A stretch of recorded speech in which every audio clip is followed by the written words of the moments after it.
Ahora, tenemos una documentación completa de Pablo predicando el Evangelio en este capítulo del libro de Hechos. Si buscas en la Biblia, no hay muchos lugares donde Pablo predique el Evangelio. No me refiero a sus enseñanzas en Romanos o en las cartas, me refiero a su predicación. Imagínate que te digo hoy que tenemos una grabación antigua, si eso fuera posible, de Pablo predicando el Evangelio. ¿Te gustaría escucharla? Pues aquí tenemos una. El Espíritu Santo consideró importante dejar registrada palabra por palabra esta predicación de principio a fin.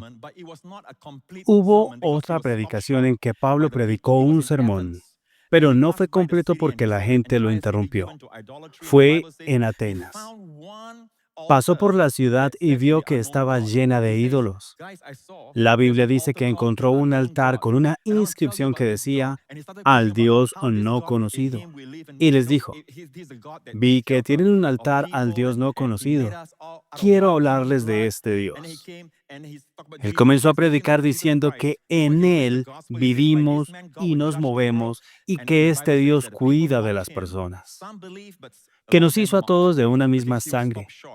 Pero cuando comenzó a hablar de Jesucristo y dijo que Dios juzgará al mundo por medio de este hombre, la gente comenzó a burlarse.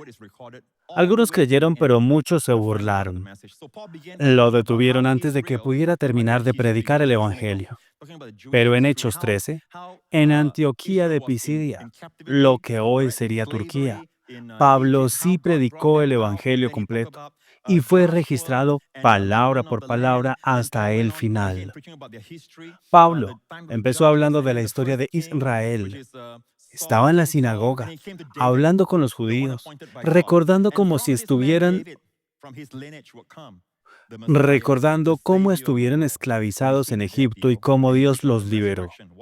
Luego habló de Josué, de cómo repartió la tierra, de los jueces, del rey Saúl, y después llegó a David. Y de David dijo, vendría el Mesías, el Salvador del mundo. Cuando habló de la resurrección de Jesús, esta fue la parte final del sermón. Pablo dijo, por tanto, sabed esto, hermanos, que por medio de este hombre se os anuncia el perdón de pecados, y que todo aquel que cree en él es justificado de todas las cosas de las cuales no pudisteis ser justificados por la ley de Moisés. Esto es oro puro. Es como haber encontrado un CD o un MP3 con la grabación del sermón de Pablo. Estamos escuchando a Pablo predicar el Evangelio a personas que no conocían nada de él. Y vemos qué es lo que él considera importante que escuchen. Número uno, él dice, por medio de este hombre se os anuncia el perdón de pecados, sin condiciones, sin requisitos. Es una proclamación del regalo de Dios, el perdón de pecados. No es cuestión de si se arrepintieron lo suficiente o si cambiaron su comportamiento. No depende de lo mal que se sientan. No tiene nada que ver con ellos. Fíjate lo que dice. Por medio de este hombre se os anuncia el perdón de pecados. Hoy en día, algunos irían con Pablo y le dirían, oye Pablo, no puedes decir eso así nomás. Tienes que decirles que se arrepientan de corazón, que cambien de vida, que vuelvan a Dios. No puedes simplemente ofrecerles el perdón así como así. Pero Pablo sabía algo que nosotros no siempre entendemos. Él sabía que Dios ya no está mirando al hombre. Dios está mirando a su Hijo. Ya no se trata del leproso con sus llagas. Se trata del sanador glorioso. El enfoque ya no está en el pecador. El enfoque está en Jesús, en lo que Él hizo por nosotros en la cruz, en su muerte, sepultura y resurrección. Y ahora, por lo que Él hizo, Dios te ofrece un regalo gratuito, el perdón de pecados. Por medio de este hombre se os anuncia el perdón de pecados. Solo hay que recibirlo. Y cuando tú lo recibes, eso es arrepentimiento. Tú estás diciendo, no puedo salvarme a mí mismo, no puedo librarme de mi culpa, no tengo otra opción. Él es el camino. Y crees en el Evangelio de Jesucristo, crees y recibes el perdón de pecados. ¿Y ¿Qué significa eso? Significa que crees que ya fuiste perdonado de todos tus pecados por medio de Jesucristo. Ese es el evangelio que Pablo predicaba. Y quiero que notes algo importante. No dice hasta que vuelvas a pecar. No dice se te anuncia el perdón hasta el próximo fallo. No, es sin condiciones, es incondicional. Y no solo habla del perdón, sino también de la justificación, que es el corazón del evangelio.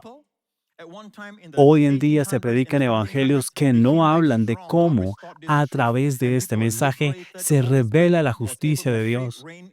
El evangelio trata de ser justificado por la fe. En los siglos XVIII y XIX, esta verdad fue restaurada con poder y la iglesia fue transformada.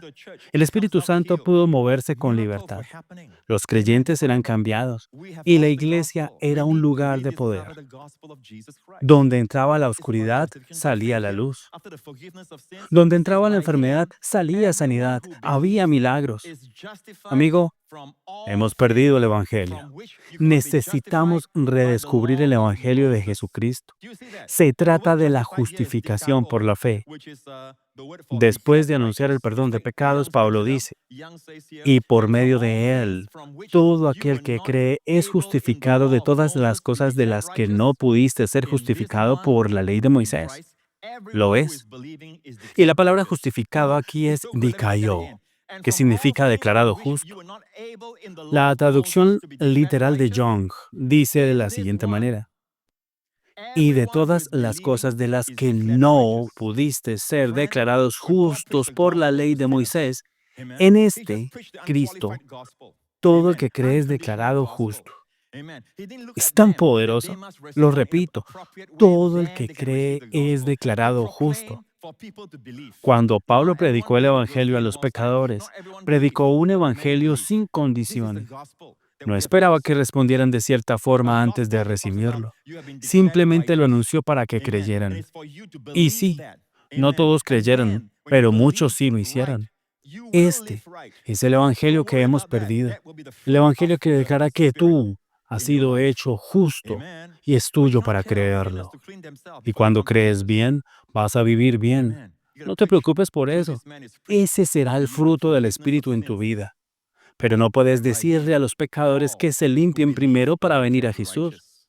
Hay que predicar que, por medio de este hombre, se les anuncia el perdón de pecados. Y por él, todo aquel que cree es declarado justo. Algo que jamás pudo hacer la ley de Moisés. Alabado sea el Señor. Estamos redescubriendo el Evangelio de la gracia que Pablo predicó. Ahora veamos la reacción. Pablo sabía que en la sinagoga había muchos legalistas. Gente que decía, no, tienes que cambiar, tienes que hacer esto, tienes que hacer aquello.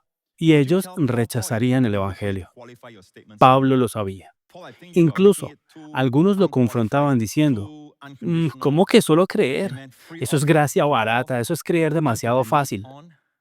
Pablo, deberías aclarar un poco más de lo que estás diciendo. Lo estás dejando muy abierto, demasiado incondicional. ¿Solo creer? ¿Eso es todo? ¿Es en serio? Eso es hipergracia. Uy, ¿le dirías eso a Pablo? Mira lo que él predicó. Y él sabía que habría oposición. Por eso dijo, tened cuidado, no sea que les ocurra lo que dijeron los profetas. Mirad, burladores, asombraos y pereced, porque haré una obra en vuestros días, una obra que no creeréis aunque se os cuente. Él está citando el libro de Habacuc. Dios dice, en los últimos días haré una obra tan maravillosa que cuando la escuchen no la podrán creer. Es que es demasiado buena. Dios no puede ser tan bueno, no puede ser tan gratis, no puede ser tan sin condiciones. Pablo les dice, ustedes están cumpliendo lo que Habacuc profetizó. Cuando Dios libere el Evangelio de la gracia, esta será su reacción. Y luego dice la Biblia, cuando los judíos salieron de la sinagoga, los gentiles les rogaron que les predicaran estas palabras el siguiente sábado. ¿Quiénes respondieron primero? Los gentiles, los que no conocían la ley, estaban ahí en la sinagoga, generalmente al margen, sin participar. Eran vistos como gente ignorante de la ley, pero fueron los primeros en responder. No tenían conciencia de la ley. Y al terminar la reunión, muchos de los judíos y prosélitos piadosos, es decir, gentiles creyentes, siguieron a Pablo y a Bernabé, quienes hablaban con ellos y los persuadían a perseverar. ¿En qué? En la gracia de Dios.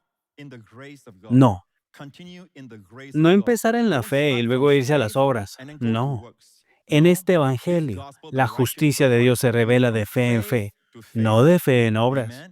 Si mantienes esta fe, de que ya fuiste declarado justo ante Dios por medio de Cristo, tu vida producirá no obras muertas, sino buenas obras. Amén. Alabado sea el nombre de Jesús.